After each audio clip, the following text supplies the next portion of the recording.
आपके लड़के हैं ना, एक लड़का हम भी आपकी।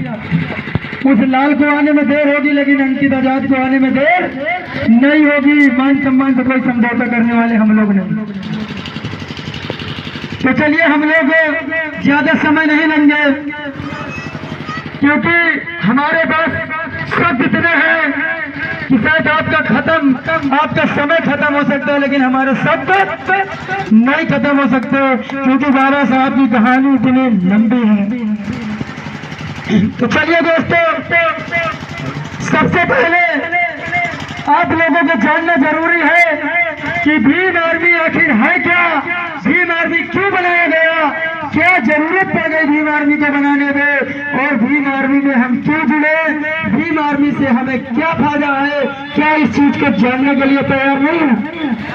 तैयार है ना? क्योंकि तथागत गौतम बुद्ध जी ने कहा था, पहले जानो तब मानो।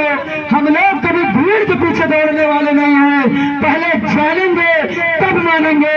अगर हमें वाकई में उसकी जानकारी पूरी पता है तो आपका साथ तन मन धन जन से देने के लिए तैयार रहेंगे। तो जानना चाहते हैं भीम आर्मी भारत एकता मिशन, भीम आर्मी भारत एकता मिशन 23 अप्रैल 2015 दिन पुस्तक दिवस के दिन इसकी स्थापना क्यों हुई? इसकी स्थापना इसलिए हुई कि ये बहुजन समाज में काफी समय से आदरणीय बहन कुमारी मायावती की सत्ता काल में नहीं आ सकी, तो हमारे बहुजनों को शोषण अत्याचार बलात्कार बढ़ गया। इसलिए भीम आर्मी को लगा कि झंडा हाथी वाला तो लहरा रहा है, एक डंडे की जरूरत है, तो भीम आर्मी ने एक डंडा भी तैयार कर दिया। और इस डंडे को मजबूत करने के लिए परम पूज्य डॉक्टर B.R. अम्बेडकर आपके बीच में दोबारा नहीं पैदा होंगे। अब हम ही आपके डॉक्टर B.R. अम्बेडकर और उधम सिंह बन के ही रहना सम्मान, तभी हमारा आपका कल्याण हो सकता है। तो मैंने बताया हमें भीम आर्मी इस कारण बनाना पड़ा। भीम आर्मी की स्थापना दिवस 23 अप्रैल 2015 की। भीम आर्मी की लड़ाई किसी धर्म जाति मजहब की नहीं है सम्मानित साथियों।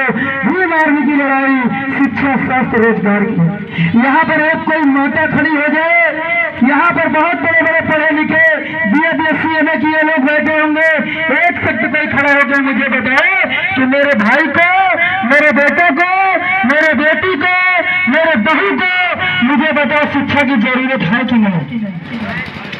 आपके जहन में जो लाखों सवाल गूंज रहे थे, भीम आर्मी ने कहा मैं इसका निस्तारण निकालूं। तो भीम आर्मी ने कहा हमारी लड़ाई शिक्षा की है, हमारी लड़ाई शिक्षा की है। अगर इस भारत देश का संविधान एक है तो शिक्षा दो तरीके की क्यों, शिक्षा दो तरीके की क्यों, एक सरकारी एक प्राइवेट। और प्राइवेट में जा करके हमारे तुम्हारे खून पी करके बड़े बड़े नेताओं के लाल जा करके IAS डॉक्टर मास्टर बन के आते हैं, फिर तुम पे जुल्म अत्याचार करना शुरू कर देते हैं। तो हमारी जो मांगे है कि शिक्षा को एक किया जाए, बोले उसके लिए आप लोग साथ देने को तैयार हो या नहीं।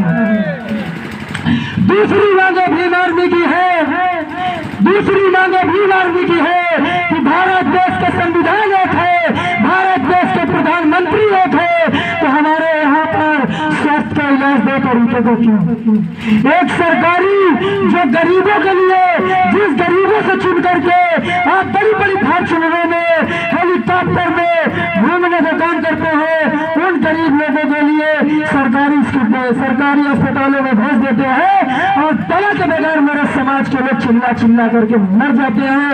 भीम आर्मी ने कहा कि अगर गरीब घर का बच्चा सरकारी हॉस्पिटल में जाकर के इलाज करवाता है तो अमीर बाप की औलाद भी उसी अस्पताल में जाकर के इलाज करवाए।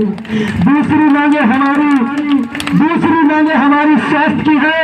बताओ स्वास्थ्य के लिए आप लोग तैयार हो या नहीं? मेरे साथ में कंधे से कंधा मिलाने के लिए तैयार हो या नहीं? साथ दोगे ना? तीसरी लड़ाई हमारी है, आपको समझना, कोई नेता नहीं बताएगा, नेता तब आएगा जब चुनाव होगा। नेता तब निकलते हैं आसान बरसात में ना, और बरसात के बाद मेघ कहाँ चले जाते हैं, नेता कब आते हैं। तो हम नेता नहीं, आपके बेटा है, सम्मान स्वाभिमान में समझौता नहीं करेंगे, ये वादा अंकित आजाद करके जाता है। और मैं एक फतेहपुर कौशाम्बी प्रतापगढ़ इलाहाबाद भर में सीमित नहीं, आप पूरे प्रदेश में पूछेंगे मुझे ना तो मेरे चाहने वाले लोग हैं।